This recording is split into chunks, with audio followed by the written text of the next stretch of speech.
Assalamualaikum warahmatullah ka mobe kondon dron kal bismillah ko tenke kal dia QTV Kacha Dula programme to tumala benda dimanche talam kondon dron kana jana dron programme di alla Kacha Dula nemoli Kacha soto fanna jamala mol bi jana mi yalan ko e bonana loptano la fanna la nata ni diam ta dol bi jol mo politician leti dol bi jol mo dina nyatan ko leti ado ciosano fengo sifa be ga bele Kacha jangolat nan kay Kacha Dula ala baraka bake ko nga kafo nyame wati ale wato minta ka bula nyim programme noma mbe kuma kangol soto kan ko programme nyingi ka alko alla kutale abetata la alka bula noma le wata ala baraka bake alka wato minta wati dimasi siman kula dron alka bula programme nyi noma bifana Kacha fele amurunta nang luntam ba soto jang nyardo manding aba anem molbe aba famfala mole anem mole Kacha bar nimin ka programme ko drong nimin ka trajan jama wala dimasi wala nga Suleiman Konte Suleiman fele munta na kotenke Kacha Dula do kote akiwa baraka bake badingol afele menta koteke menta na bendula e ka fodami Kacha Dula ka badingol tendo ke jayi to malami na yela hajol bula ka ni yeta ye kafunga nyin Kacha Dula ka bale QTV nse mobe tendo nga mobe jayi nsa fo ko jannon to fana la kunkoti kul min ka bankol kan ku man koy mola asa koyndi mo man kulon nse kala mutandi abi nyala nyame ngalandi wo nyama Kacha Dula Suleiman Konte balbe konto na momo to na akonton Suleiman Konte be mobe konto na momo to na ale konton la aya baraka bake Suleiman akaunta OIC de signed musafono liro fura tom sutiata bengo mi yalon ko ben kumaba bengo mi yalon ko gammenol ya be nyilla kama bag be nyilla kama anon kuno mi anka sewo dun jamal ko banko kan woto kaira ku kiba kaira ku alama entra kaira luntango na kaira sey kaira woto nga luntango min soto jang bi mbe min Kacha la bak wala nga tanko security wo kumata bak e ko wobu mobile hajoti mobe anyanta mobe sulala wala tinafang police la diam la soto jang ate manke luntande jang wati ni QTV sulata drong bijang hando wato dol bijal fa jang alkaja kibaro de ka fa kred ASP Modo Musa Sisao hatlenga police la diam lati woto mba nyinen kala min fula drong Modo Musa Sisao naning jibe la nyokon ton drong wolen OIC nyimbe mba fele amina nim falli nyol diam to jande nim mo jamala Kacha jang OIC ni wat no Gambia ba atle fokan luntangol be bol nam fanna be mi yalon ko wolle mina Gambia jang hotelol prende silol prende kujama prende malonga tankola fanna security la fanna nini la mo la nyokon ton drong altu la prendre be nyadi abaraka bake comme ya fo nyame kontan da bake pour kana ni banta baba to Kacha Dula comme diam la folo ya fo nyame pour ka ni badi ngol Kacha ni gamino Kacha kul la min yalon ko be kuma ya surtout sécurité la fanna la surtout Gambia police force la lodula la ni nata banko la tanko la bunda nyinto o keta kuti mi yalon ko kuma ta banka la fo la wato wate pour ni mo Kacha no baydi me mo le jan service wala so baydi me mo la service ka kuma ni ka Kacha kul la min yalon ko melori wala banko kan security la fannala mina nyinin kar folo be dendi menna pour ka wo jabi ni na e comme fo OIC mi nga kala mutale ando abe fo kan radio to television to ando sa manke kuti me yalon ko lun tangolem ni banko kan ko OIC be kala ni banko kan ne inshallah me karo tili nani kata fo lulu kan ando nga kala mutako ni lun tangol bina sa ko lun tam buñaare ko men yalon ko bodo wan dunia karo bela dul fango ba fo kan ko OIC dunia bela kafo gafo la programme ni kamunda talam programme fulang nyang to miango wala sembo warta dunia kono nabota United Nations la wala ko kaje ko muslime banko min be min ya lon ko ibe dunia ko ne ka kafu wato men pour ka Kacha dunia la dino la fanna la muslimo la hajul anila ku Kenya wasifa la woto kuma ta baki ni o be kala banko kan wo mu kuti mi ya lon ko nene ma jelem ana nama soro nyum banko kan so nabe wonya man banke kuti mi yalon ko ku ndingol amanke be nyum manke probability akabe explain kumba be ngol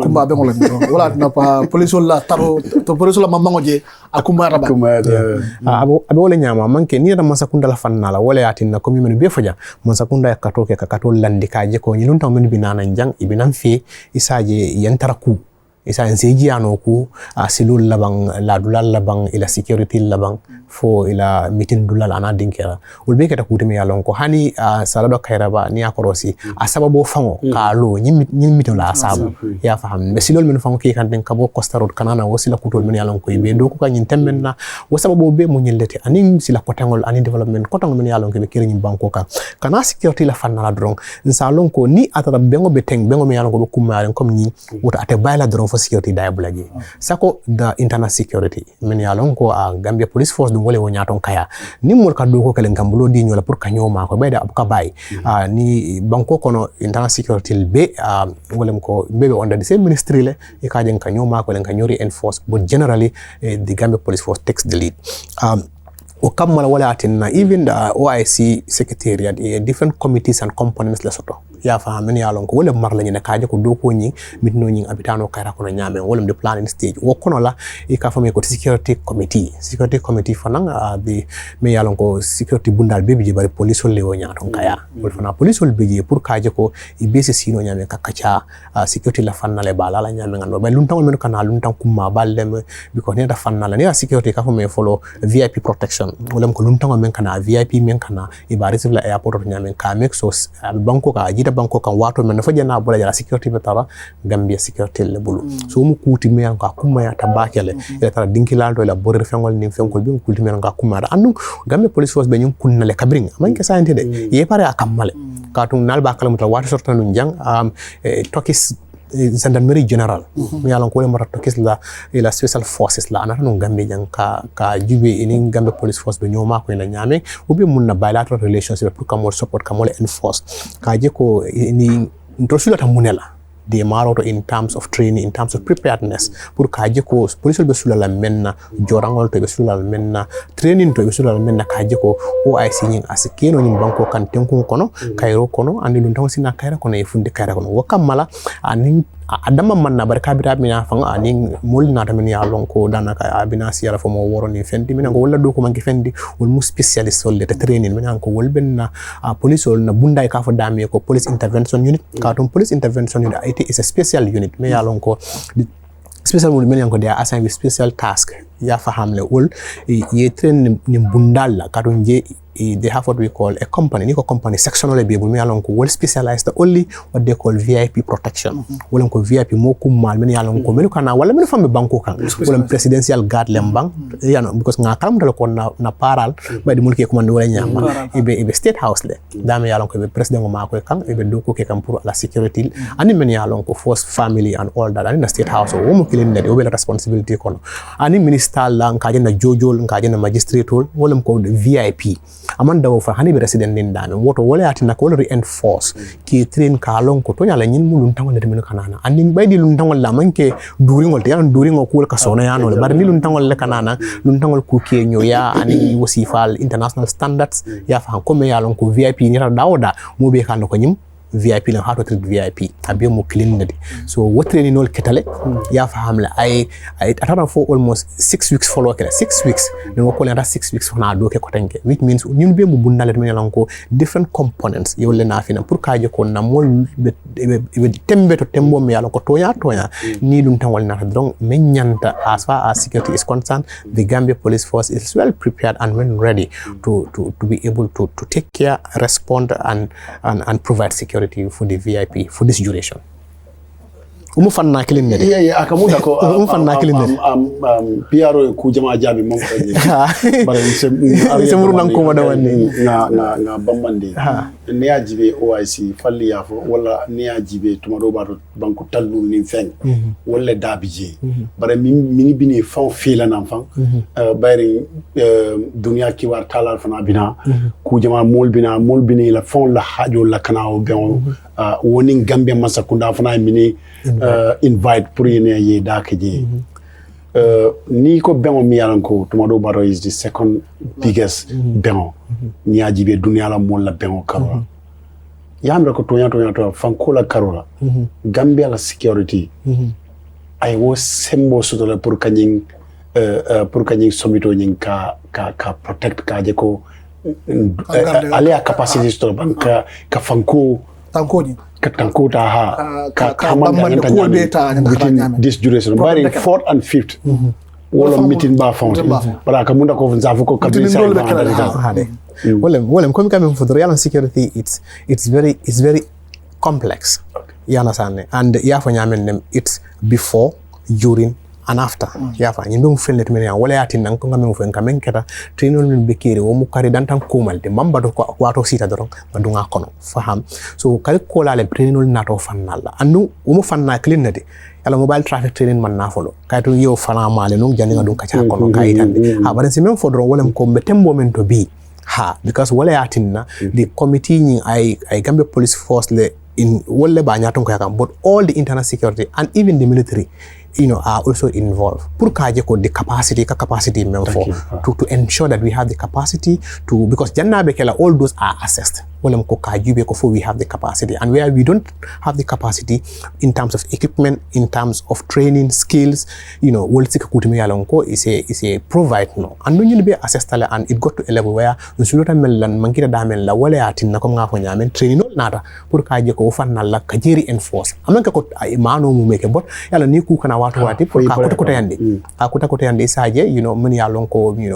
inata kudola isi mamande no wanya anin kari enforce ya badi kur ko to falin na watu wati joral ka falin ne ya ni kidol saisol ka falin ne samatol ka falin ne ku ke ko ko nyame ku tol bi naka gadget sol fa han communication kanale so nyilbe mo kulet mani ya lonko even our officers mani ya lonko on communication because communication is very important because communication amanken na mobile telephone re bolgi takang but this communication mani ya lonko as we are going ibetara moyla wolbe m kultimi yalan ko training ol be keri ne ketale ani be keri ne kaje ko so kala question ota ka jabe suturi ya ndo wolem ko we have the capacity ya fa hamed o capacity nying is been informed by the training many will feel alhamdulillah gaps will feel in terms of providing training for the necessary units in terms of physical training and also in terms of equipment for now traffic sign traffic ko be kala nyaadi le ning OIC la wato kono ko min Suleiman ya fo nyamen ma moy ko silol de le mutala le ñu no bitane sila jumane la fa be kala sila kilingol la yusla bay bebe ma fan kilingol la ba fo do le bon nan tenne do le bon nan teng jama gesol be tar la muto ma fanne be sila jumala yusla aning ñin silol during the summit fo ñin silo be kala sila gaminol fana be muna fana jele duru ngol fana be kala silo yusla fo silo ñimbe mutala la folo fo janne summit ñimbe banna mo jama be sila re minna wala mbatum kanta ñin sila karla kan OIC la atna ñin silo lora ni OIC bi jang askeno silo ñimbe mutala la folo pour OIC dama a good question na wodi karo mirar kendel di yafa nyame baydi wala atina lota andu ni kafo nyin nata comme yafa nyame me yatina lota ni wato sida asikeno molla miro be wala nyama andu fana sikeno to nyatele am ni question ni I may not be able to satisfactorily answer this question baydi kacalbe kiri nyin nale andu as far as I am concerned at the moment na tableau ka mam futaje ka itande ko nyin these are the routes but generally just for people to understand training in the mobile traffic unit of the Gambia Police Forces involved involved nga kala mutale ko OIC binale and new OIC data silo meni alon ko askeno silo dole bi jolbe block la just purposely pour dum tangol for that purpose, for that duration. Which means I will move to other areas, there will be what congestion. You understand? Ibajala ko aduno betare kambakele. Komni are so pour que mako no pour to double their effort and also kamol fana kafuima isaje o wato kono traffic ko nyinsi isa mako no yanka traffic ko nyi. In as much as OIC silo njikita ko OIC silo nyi wala silo temi alon ko luntawal bole usla. Kata evita dawada. Which means silo dol meni alon ko manke OIC silo de comme ça let's say Brikama Serekunda highway akamunda congestion bina goto bakele and also silo meni alon ko silo meni lamfe silo non be satel ko duma silo fana wol fana be kala pressure be kele kam bakele and also because we are having people coming in ila nyinin karo kono ila kuma folo kono wolem ko it's not only meni alon ko this 50 something exactly but also even government man right that's right. You understand? They have interest in this because if you remember, Mayalonko is the biggest, second biggest gathering in the world. You understand? Countries and institutions and organizations interest in Yintole. You understand? So because they have data je fana binala. Exactly. Wala kalom member caring wala itol fana like we coming out of CNN, BBC, television bungol banko be busy la hani banko fango ikamen fani banko for an corporation because this is an opportunity wala atinna akuma ya banko kan host is an opportunity for investment mo na banko wala na ni mo ko banko nyin ay banko la tenkun kumata bake from the standpoint of the security is very important because most people would come and see what is happening, what is the Gambia, how it looks like, what is the environment, what is the peace, whether it's conducive for investment. Ya faham wata moni na te dulalje dinkiralje kolje ini mol kakachanole ini ministry kakachale ini other investment kakachale big business within the country kakachale kaji how they collaborate and cooperate wala atina akumata ba to have such ikaje because men ka jama kanyo falling kai to la ka fanya networking to have networking and all that so this is an opportunity for the country and don't tell as Gambians we should work together as one person or one people to ensure that ñi ñenta kamen wulu pour Gambia ye wala Gambia la fanko sitano nyato nyame esmeno sistano banko kan nyame weke kutim ya lonko wala jaretan tol la kaje ko momon de me ya lonko abe katoke kan kanyin sabotage. This is not just about the government. This is about This is about the Gambia and it's about the progress of Gambians and Gambian people in the future. Le bige investment opportunities lem and so it's very important that people are recognized. Maybe I'm not part of the government, so therefore, honey, one thing. Banko kanyi watu la abeka kutumia lonko monte la filala mumeke ya fahamna ameka ko la right so but again individual right and collective right collective right ya fahamna individual right and collective ko na be se la fire and good images exactly so ngela nyanga maku so wana kumara ba muda police kamunda ela lodula ya tale andong iko ebe parere ne menjine ka fo a human resource capacity eko be bulle bari sa janembe bula OIC ye police ye karane mum fannal fa fanna klinan drama personal protection fo fannal dul fanam bijal min yalanko nene min botna toki anam banta banko dul kan ye police karande fanna jumal ha ni ajibe fannal siara ni ata service ko fannal siara sa ko train na fannal mune atin nan ka VIP fu baake because wol mu fele mi yalan ko mol sa lon no nyin ketale war dol bi je wol mu service kundalle de wol defunti la bantodo ya fa ndo la bantodo ya fa hamne baydi ka fole kana anun ka fo abele kana hani men fango bijam ya fa hamle so wol atin dol bi je baydi service kundalle train no men ketan aman jare nga wol fo bari se men fo no do ka to ngal ko police kunda fana kullo police ol bijele ya fa ham kullo police ol bijele ya fa ham so wala atin même fono mule do wala ko lodula me yalon ko Gambia police force nyanta kalo wala le as far as OIC is concerned mo fennet me yalon ko do tale andum be damen to sante me tembe men to sante be jikin ko nyimu kuti me yalon ko ba sammano dale katul bebe ke kanne kaje ko wol be ma nyame sa fa be tembe to dam yalon ko falsa sammado fasita asida exactly woto debbuta woto kudo bije mi yalan kon te nyaka sino la wala fo fane kacha ngaje jamal la ba bundal to internet to ya kari so murola ya fa edu Dakar la bon kono yala mobalota e wulutal woro bondije mole ya fande jana wol fara mo store leti mi yalan ko ka fintele andung ñu wat ni kono I don't know for what reason mala mu nekata bari internet ka a story si fal fintimi bake mo fata jana ye mo attaque jana ye mo ñu wat Sénégal bi fa ngam fa rokela jama mi ko dum mala fo ñing alkany si fal sotol alke moyle police ka bu nek about this and fo ñimbe OIC fanang fasa molk sonno mo jaxase no do bandi kantung iko ni mu kara bennati and fem manya naka jaxase lu tangol lekana they should go with the good image of the country but also other side also be fit dikan buto mala fo wale batani lebang o alba bu nek kan towards that hani ni akolo so mom batandi ya fa mom batandi because you know what we have what we call routine me yalan ko be kirene routine security yalan ko be kirene and beef security me yalan ko because haajile kananan bengole kananan pour ka security ka je ko security fanna la wato ko no ay ka kuti me yalan ko is heightened to work of me ko is ka kafu wo tembol bari si même fana understand jaman la banki barol to social media wolem ko social media nata sign it doesn't mean ko nyin men ka ke sign im ka kenu mbuge kalamutal it's because maybe reporting line anin kalamutaro sign kataria wota mo ni keta hani Sénégal jannim dol ba kala mutala biri kama asitano lokun kili wala kari kili dol fama ta moy la fan bari sa akake dinkira men within 5 seconds or 5 minutes the whole Gambia ayatinal sign fan mo se tara mantora ku kono instead ye boriyata ya ma ko yela telephone bondi ya video video so you know let me ko be kire ne tonyalem o salo kola dana kan specifically wolem jumo salo kola jumo folo nying so manda juno mon ni wala wulta ni ko so manda juno wala subati nga kalmo ko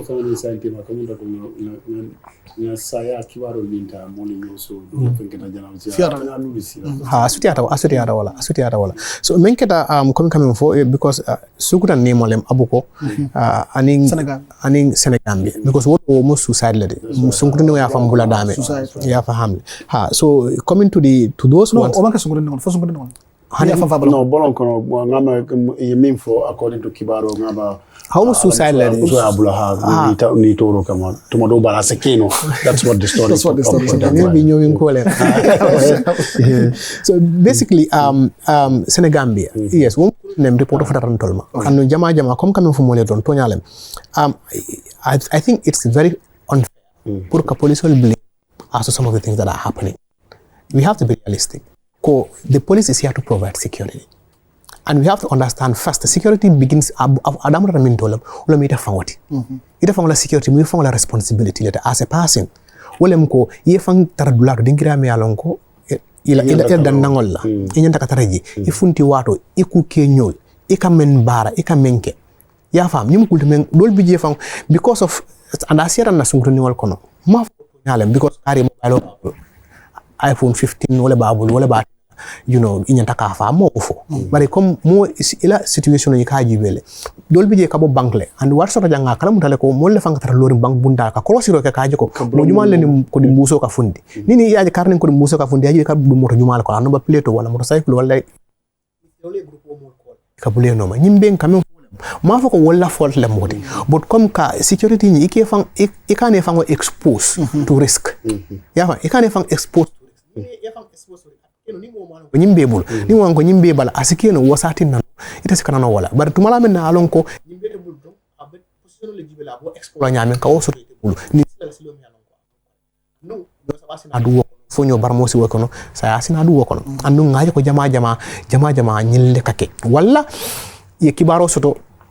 comme criminals are criminal, they are very smart. If an akela surveillance leke, if an akela investigation leke, ya long ko naflo be mintola abe jumale bulu wati jimale. Kani wonten ibe jahal wati yana ko 60,000 benyen sungutu ngo bulu. Asike o salinyati lo sa moya ka foga en kata Western Union la kan wala nyaaja tanan brother. It all can happen basically. Exactly. So and men kumata je bake wala mko ni akrosi bake most of these things akakesu wala kon. Aka in private, closed door lekon. Ya family. And primarily the responsibility because the moment police only adamu saying ka dumo la korda kono ka si ye dorong problem will start. Iba wala ko my privacy. Ya family. Police this is my compound. Ni na korda dinanya na korda kono. So police ka be wala na nimbe patrol lan ka manol de muda sidol de muda dami yan ko a public space mol be den ta damen na. Nka wolle muda bari nka mol dani men wolem. Ko firstly ngana nyimol bota suwol lekon. Nimol mum don fangol kotol le dingol lem fallem bari ñol le wala ya fa bari mallem bay di sayni criminal do manke ke don han musul kaajal ya fami so ngame na kuluwo ndolla dindi ya kono nga fa hamle ko mol bu ka lafi ila family to the family name pour ay tinya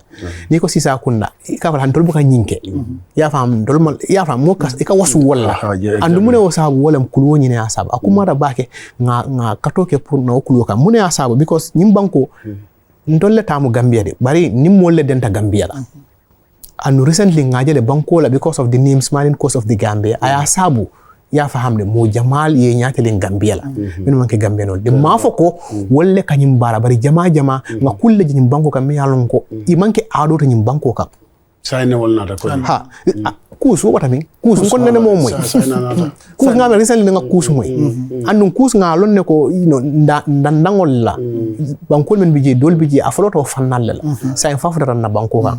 ya fahamle so nyil mu kuliti me yalon ko wala tina mosa hakilotu kadu mandin kol ko ni la bani ba kanja baloni kanja don ral kata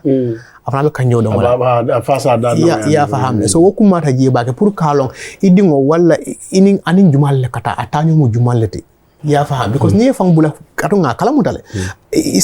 anyway we cannot say for certain code that is research conducted but this is just general opinion ko the fact that ko ngaja droko be siari nyim banko kan wala in terms of course course nying fo wose keno dalilo ti meatina ño baramo ño faabe siya exactly it's a proportionality because niya jube bage mo bu katara fambulo hada ma pour ka mota ka fa ya fa hamla it will take you a lot pour ka decision ta ka make so ni be tembe yanko man tere fambulo se ku ke mi an ko ima kala mo da na bo de kun fang ni ko tele nyinge fang ibu kala ko tele nyim baro ba piaro nga nyinji be bam kewa tani mbani jibe la ngata fonende wala nga murunda police piaro kedet ASP mo musa sisa wala be studio kono jang QTV Kacha Dula Keba Camera Suleiman Konde atolle a nyinin kanu sayin QCell fela aya nati aliye wala na sunu bundle mega promo kutoti sayin ise data jama sotono dala mi alonko a soniata bundle package o sa mindiate dala mi alonko nga tala bakele kumandiro ke star 303 hash ya commencé ke muna fan internet wala mi alonko atel network o warata nyimbankun kan ka bobi kilo la 20 megabytes sambi ka commencé dalasi wara wula anim bututu talulu doron hade 20 megabytes wala na diate ise bondulo sang mimbitala for 20 gigabytes hade 20 gigabytes ani na nyim mega promo member caring ise browse no ye Kacha a diate nyaming andum ise tuno internet do fo wato min diate dawoda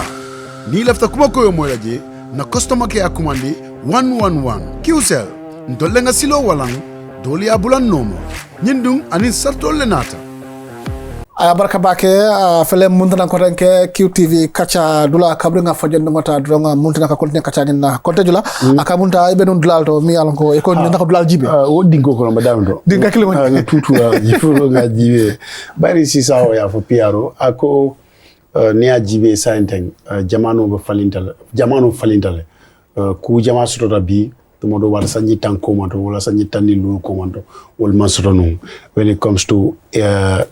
innovation technology la karola akamunda ko sain fon tajirinde ya ku jamal kake aka kani wosilol do la aka commencer ne njella ninga jibe sisao criminal or intelligence banko kan wala la crime rate Gambia kono asa keno comme ngami yemin fon c'est lano ila kumola ko e kon nañi ni karo ka jam fala bare mba jibira mba ji suti na jam bare mba construct kana coming down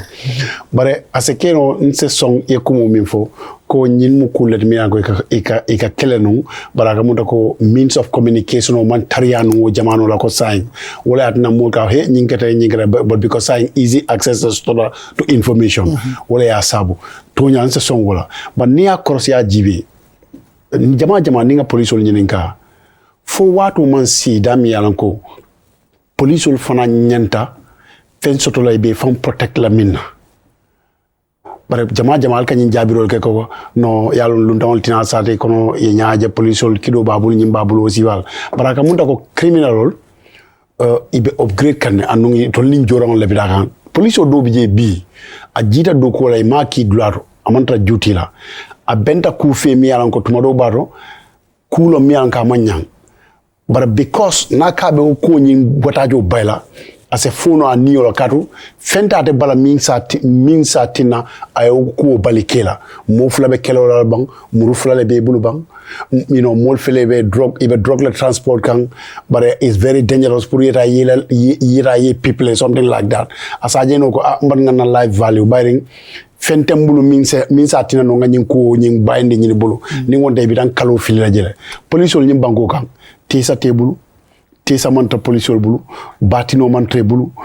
tia gas te police bulu hane pistol ne won kaje banko dol kam fang e karade ne wala ten mbokawol beje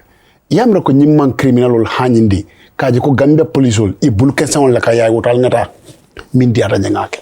ha ñing karo kumata ba kara ñingata ñing karo to me alonko ni ajube kabring jamano mu me alonko we have the Sukura Jaba incident, you remember the Sukura Jaba incident dami alonko ki tio funtanan drong ay police tarasilo kan drong ay bo fo mo fulas fataje kilengo baramata bake so woketa kuti me alonko watol kono adibet ñing ben chocho warta baake it's time I think it's high time that ngana police all ngi arm and all that I think it's a fair question and I think ya fo nyamen dem dunia falin kande Gambia we are no more in the 50 years ago Gambia you understand things have changed the dynamics have changed criminal fangol la ku Kenya fatatale and all that but what I'm trying to get at is that the police force ngalone ko we are in a reform process You understand? And Kabiri incident it begged the question whether there is a possibility of this. But what we are doing, because police constitutional for Tarambulo and near cross back as far as the laws are concerned, that the police intervention unit wala atina jama alka parale ka paral alka kidoje wala bulu wala pistol wala mo the armed wing of the Gambia police force. It doesn't mean police. I mean, entire police. I'm telling you what is available. Atol uniform blue atol within the community. So you are closer to the crime than those people. Because most of the time, checkpoint most of the evening time we are running along a checkpoint mount suit only. But police go abedun come Marcel kono abesilo ka abedulal you know sometimes to what do no, you get a point. We are on the same page. You get a point. What I'm trying to say is, nalu ole ben nalual. Yeah, ningo altol representative or someone national assembly. Ka fo ko na bonko mbata man laten. Yeah, fahamle. So in essence, what I'm trying to get at is, come the same thing call for you want your policemen, every police officer to be armed, because that's the only time you feel you are protected as a citizen. These are propositions that you can also send into the National Assembly and all that. This is something that Mayor Alonko, Molba Jube and reform process are ongoing as we speak. Even the Police Act, the review is a bill right now. They are going to review it. Cabin 1948 was so we have to accept the reality. In general, and Gambia fanata tula koma wrong. Kafoko, because we still have to go in line. We have to go in line with the reality. So you be caring. Sometimes it can't karande men na police kunda. Nya mo be mo tangala ite follow tangala. Yeah, no, follow tangala. That's the first thing. That's the rule of the game. Yeah, family. For you follow nya mo tangala ite follow tangala. So if you are in a situation you feel it's just to handle knowledge you handle. If you can't handle the situation, fan back and call for reinforcement. Exactly. Call for reinforcement. So jani reinforcement no binanu maybe asike no nyukoleke abole nyama. 72 hours jama nale momuta albukala fight montro wati dan fanna nanga mo dokije kantung luwaya wala fo buto malam fo hanka bi albe improve kanyin to banka legi time to time is a mol sort of mini alango is a complain ko be police station auto 1 week lokun killing but watol dol bije asa tariya fadan ka mari bula I should be fair enough asa tariya fadan ka mari bula kantung luwaya min fo wala manena tamila 3 sabala abe mutari nga mambel amanta court niye alla do ko nasindala bang kantung mol dol bije wato wara Suleiman katula falle ne moy nam wala sunya asamo ngade sate khono police le munake abadan munat dal ba bulala luwaye muna foto munat na by force ñentele sabo khono ñanta ñim mari bulala fo ñim fane crime rate ñim fa asian la. No, I think we need to understand hali sa mbebe kuma kinyola kunna yalo ko badi be luwala ila wolem ko within 72 hours at least afuta nyawnya you should be able to charge the person, you should be able to know for iba bill la lebang ya fahamle wala is a bailable offense, because these are two things. It's a bailable offense or not bailable. Même manki bailable offense jama model capital offenses jama wolete woto mal min BBJ will bail is a bail knowledge. So it depends the investigation on the progress of the investigation, and sometimes even bailable offenses ya fahamle ika mari process la ya samba court kaytande ko nyinde alkana bail katonali ya bail abenda investigation nying aba man toralale ya fahamle but in petty case coming for the mobile and all that stuff, why do we have to feel our cells for mobile theft and all that? What I'm trying to say, because look at alkamen kumu fana na station fana yajale ibe falling kande station manke standard to the human right standard ya fahamle ko falling kan nyame ikajale ko ikana mol nyapi nyoka and all. So exactly, so we have to be fair enough to understand this. And I think coming back to the first part of your question, the 72 hours of observation, I think of recent I have not heard of any complaint as far as that is concerned, because the one we can remember was the Bora case. Kabla that Bora case up to date, I have not heard of any. Most kids will be like 72 hour stuff from experience. Yeah. Didn't police station, a case kalam police station, and then didn't winning, bria to me ya muta police ol kayna si jang kafunyo mal bi trying to negotiate but I found la dialogue ko boy bu la worry to romba 72 hours ni bilen by force nañ ma bill former police ol so okay. It's like if ko ni ajibe the concern min bi jang ko la ñu diko nin dinni wol na loi crime kado dol ka foko criminal dol bije fan e loi crime le to an extent that ko e la crime buka tambi certain level la e ka dandi daldo ko kalno ko na danta nyin damma la ha ngam man tora ku kala bare nyin loi min fo momi nyin ke i danta wo damma to ata tambila no nyina so some people are very intelligent comme ya fo nyami sa ko criminal dol bije nim dinniwol sako sa en Gambia dinning criminal ol siara kodi dinniwol min kay intafar ko ke aussi fal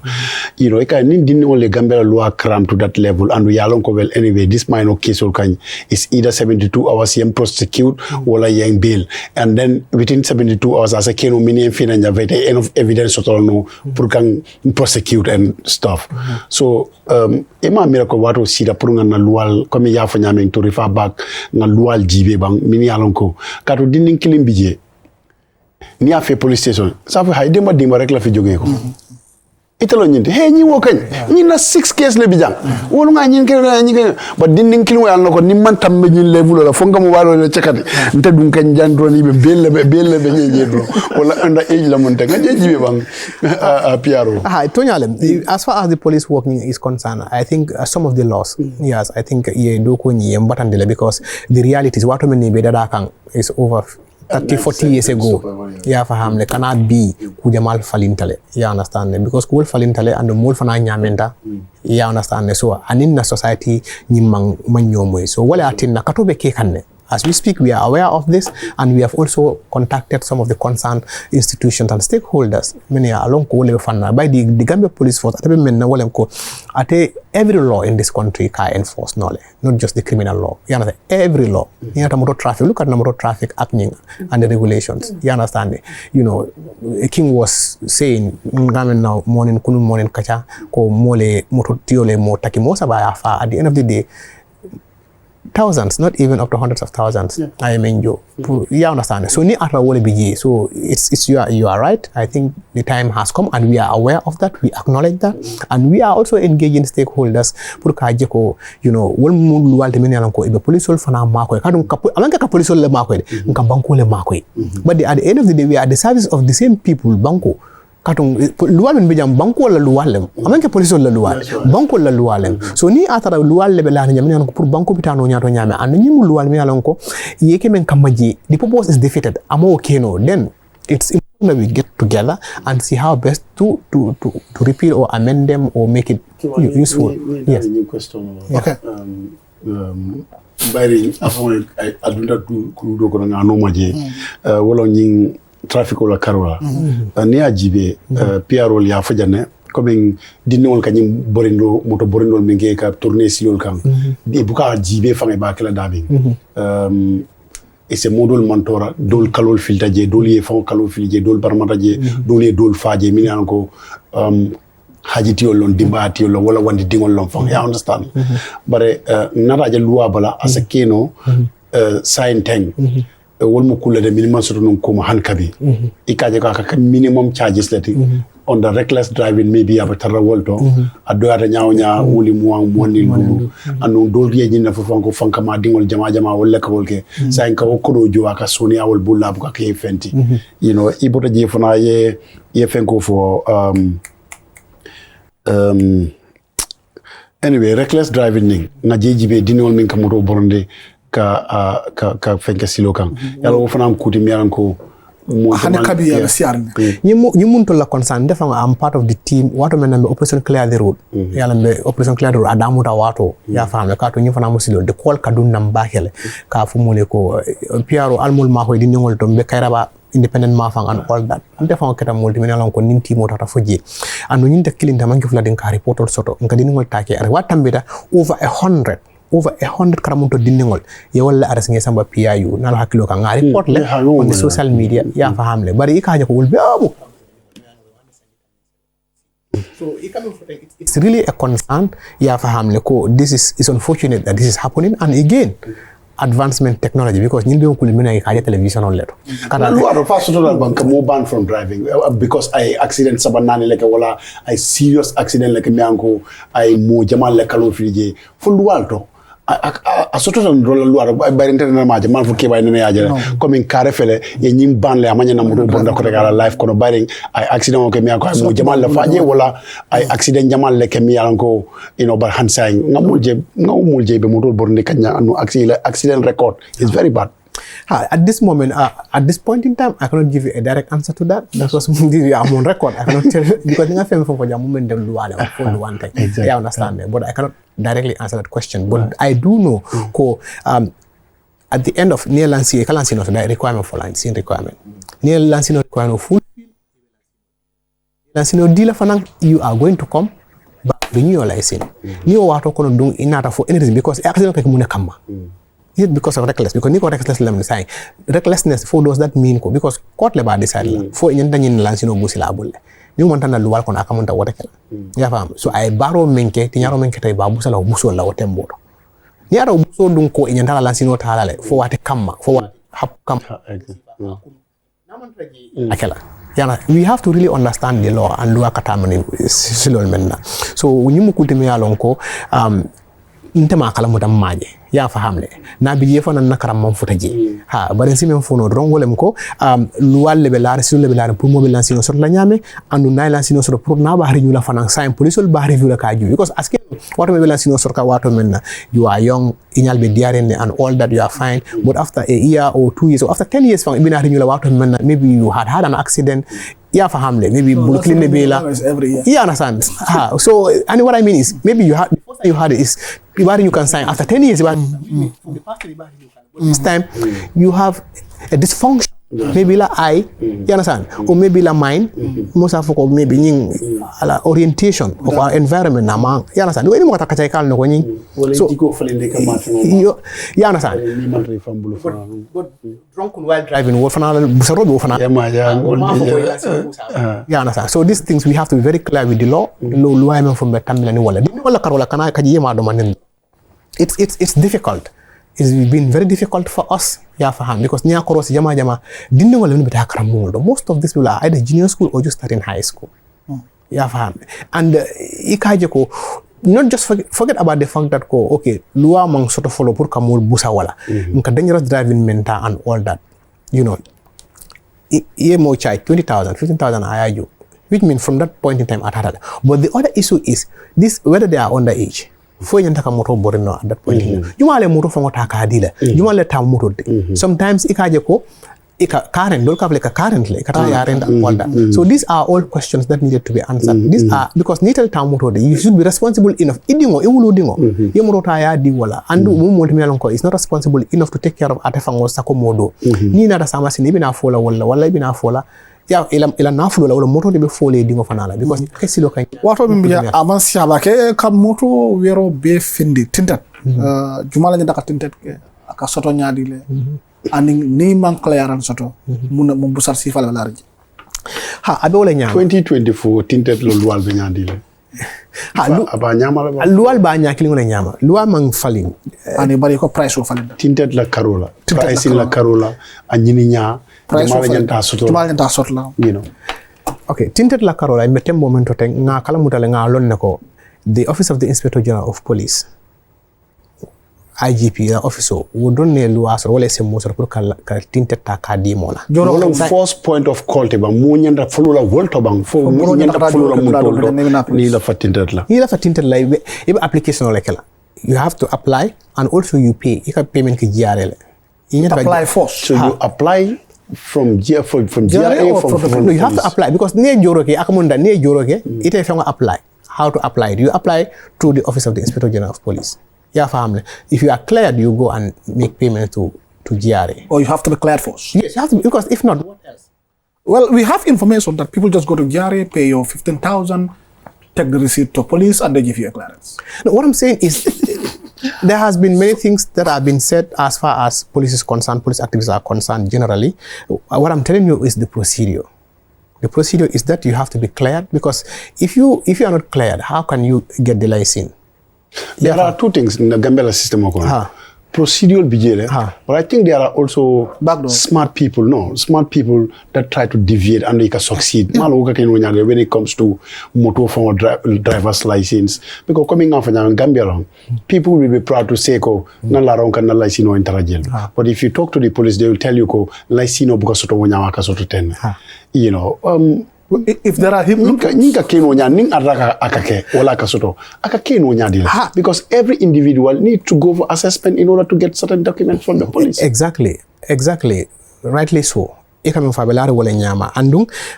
is rather unfortunate because the same people ntolulem gambiati ya fahamle, because at the end of the day instead of blaming the police, I think you don't follow the attitude of the people. Okay. Because if you are saying contact the police or through the back door, let's call it that way, through the back door, you put the police in that position, whosoever the police is, because it had a dawda, you will have the other type of people. Dawda who is in every institution, every place. But what is procedure is that andung lual belare wol kunna ni ata mo tara malpractice lale. In institution malpractice land all there are penalties for that, there are procedures for that. But what we are telling you is that nibe lansino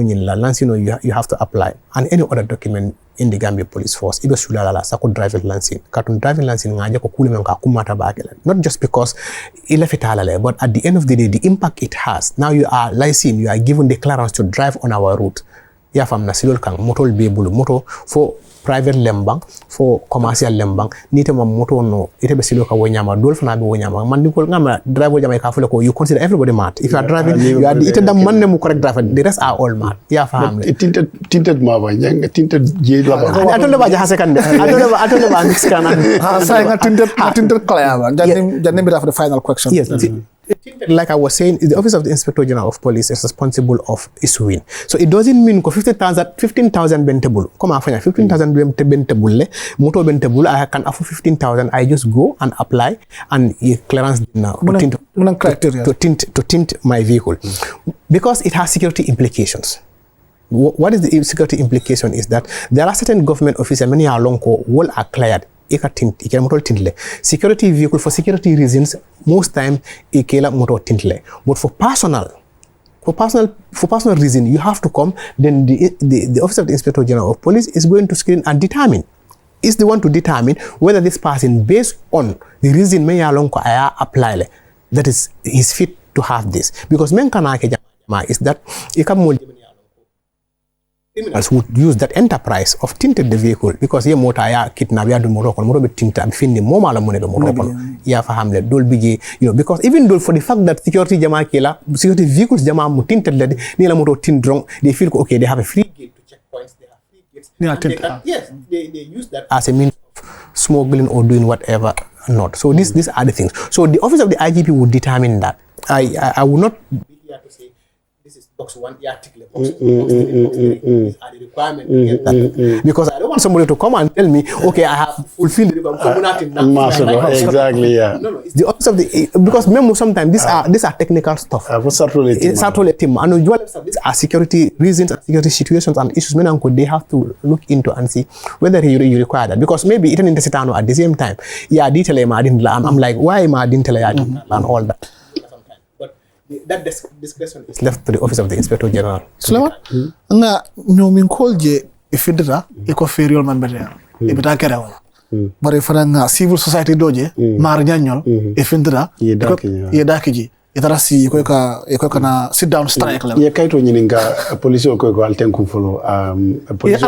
No, tomorrow the thing is they applied and then it was kind of background rejected. Iko ko ali la mo follow tomorrow ba satul mantina pour ka dial at some point. But ye nyine idol dara sita ajur. Sita. Ha, muna police na ali koji. Okay. Follow wolem kom memem foka hani syndrome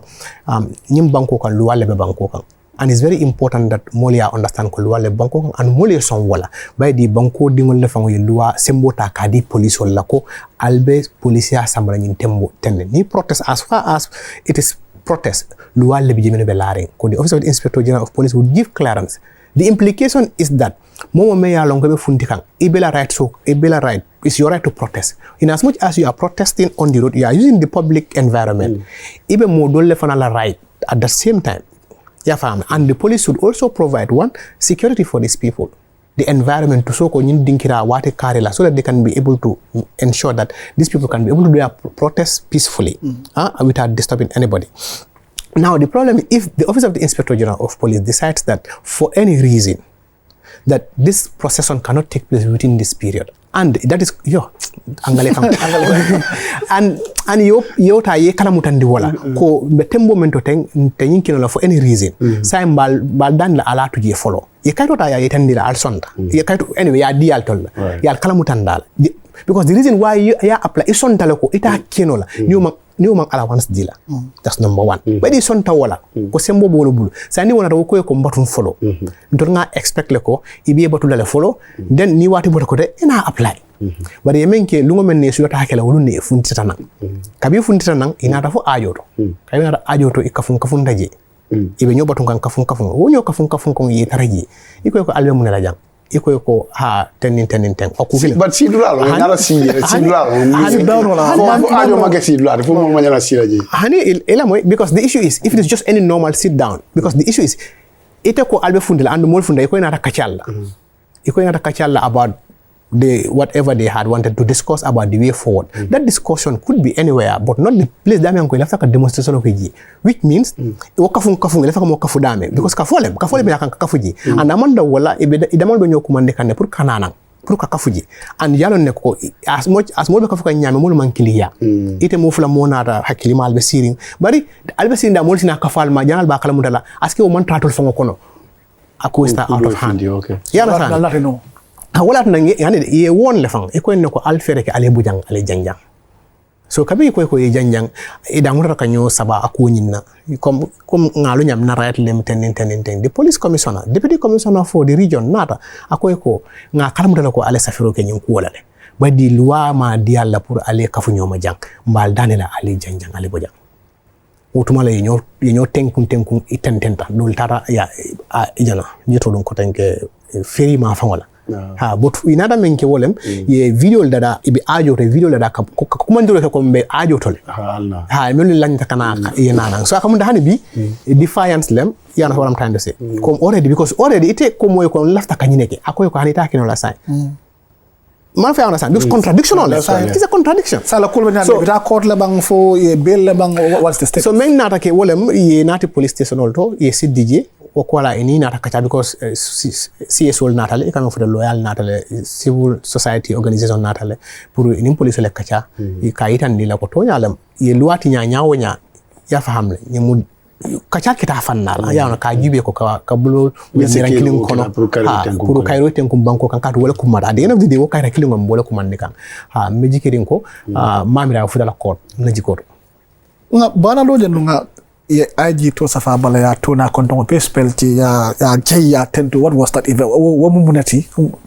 ntol fe mo fa mo jama fintra social media iko nyemu munati yalla new IG police ol fintre bana muta ya to na konton safeji be kumol fo nga ya ba jele ba tento la mune osabo IG fintra nata police intervention unit and mobile traffic pour ka futema by the kuto le men nata andung on a normal circumstance pour ka futema kalong ila doko be nyaali ya doko be kanyame wokono la welcome in konole oketa kutimi alon ka funtita jentol be ngaaji wala nyama funtita andung omu ntala miroto omu itande wolte don contano and reception of the new coming IG basically wala kata kutimi alon wala kata ngaaji la social media dol ba karikatula dol ba fala tan but I don't think it's something me alon ko it's wrong it's unlawful is criminal or whatsoever ya family so dol ko dura men do ka dura mo si akiru ko and natalo por no ke talo mo pare fo ay do sa ci kanamba natalo ke indira na ala kata pia yula ila fen ko to ka fa ila wanyoto in natalo be natalo wato men ay tara be iba taralor so kabe taralo be wole sos kan mo man pare fan iba sos kan na ko jarota ya fa ayo natalo ta but you know wo man ka kasiti yalo mol wo kan ki ma wado wan banda abo ma ka kasira bandal tak Kacha la diare abandon Kacha la diare